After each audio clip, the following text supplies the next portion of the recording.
ये वाला डिज़ाइन अगर आप अपनी प्लेन कुर्ती के ऊपर बना लेंगे ना तो आपको कढ़ाई करवाने की कोई ज़रूरत नहीं पड़ेगी।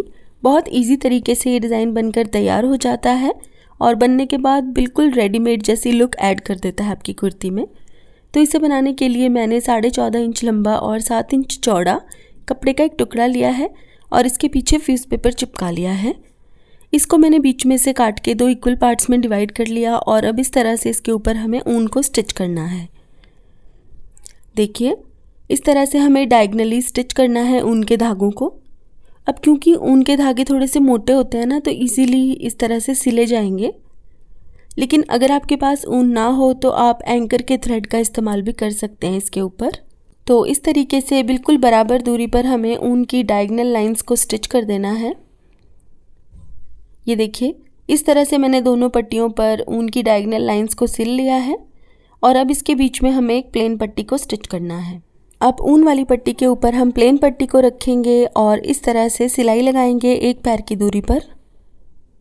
सिलाई लगाने के बाद हम इसको सीधा करेंगे और प्लेन पट्टी के ऊपर लगाएंगे एक टॉप स्टिच। ये टॉप स्टिच मैंने वाइट कलर के धागे से ही लगाया है, आप चाहें तो कुर्ती के साथ मैचिंग धागे से भी लगा सकते हैं। तो दोनों तरफ मैंने इसी तरह से ऊन वाली पट्टी को स्टिच कर लिया है और यहाँ से अब इसको काट के सीधा कर देंगे। अब जो एम्ब्रॉयडरी वाली लेस मैंने ली थी उसमें से मैं पैचेस काट के निकाल लूँगी। तो इस तरह से एम्ब्रॉयडरी वाले हिस्से के साइड में जितना भी एक्स्ट्रा फैब्रिक है उसे हमें काट के पहले तो निकाल लेना है और उसके बाद लाइटर की मदद से हमें इसकी एजेस को बर्न कर देना है ताकि इसके साइड से कोई धागे वागे ना निकले बाद में भी और धोने के बाद भी ये पैच ख़राब ना हो। ये देखिए इस तरीके से इसकी एजेस को मैंने बर्न कर लिया है और तीनों पैच मैंने बनाकर तैयार कर लिए हैं। क्योंकि गले के ऊपर मुझे सिर्फ 3 ही पैचेस लगाने थे। अब लगाने के बाद मुझे ये पैचेस इतने अच्छे नहीं लग रहे थे, थोड़े ज़्यादा लग रहे थे, इसलिए मैंने इनका पत्तियों वाला हिस्सा काट के निकाल दिया और सिर्फ फ्लावर वाला हिस्सा रख लिया। तो अब फ्लावर वाले पैचेस को मैंने पहले ग्लू की मदद से अटैच कर लिया और उसके बाद मैंने वाइट कलर के सुई धागे से इनको अच्छे से फिक्स कर लिया था। अब फ्लावर्स को मैंने अच्छे से अटैच कर लिया था, लेकिन मुझे ना ये पैच थोड़ा ज़्यादा चौड़ा लग रहा था, इसीलिए साइड से मैंने इसको थोड़ा थोड़ा सा काट दिया और इसे काटने के बाद मैंने इसके ऊपर लेस अटैच की।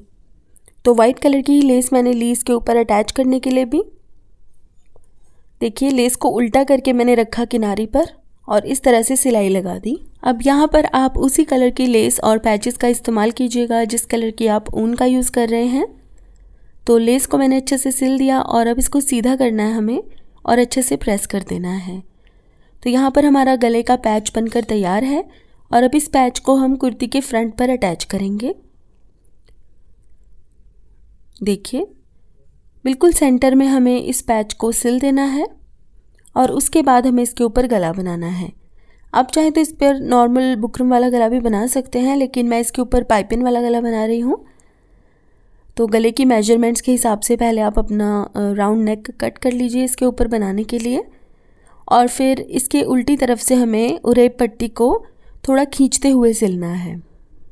देखिए पट्टी को खींचते जाना है लेकिन गले वाले हिस्से को नहीं खींचना।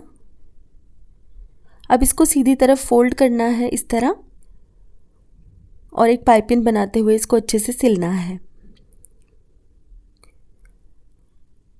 आप चाहें तो यहाँ पर थोड़ी ज़्यादा बारीक वाली पाइपिंग भी लगा सकते हैं। तो देखिए पाइपिंग हमारी यहाँ पर अटैच हो गई है और गला भी हमारा बनकर तैयार है। तो कमेंट करके मुझे ज़रूर बताइएगा कि आपको मेरा ये वाला डिज़ाइन कैसा लगा। तो guys thank you so much for watching, bye bye.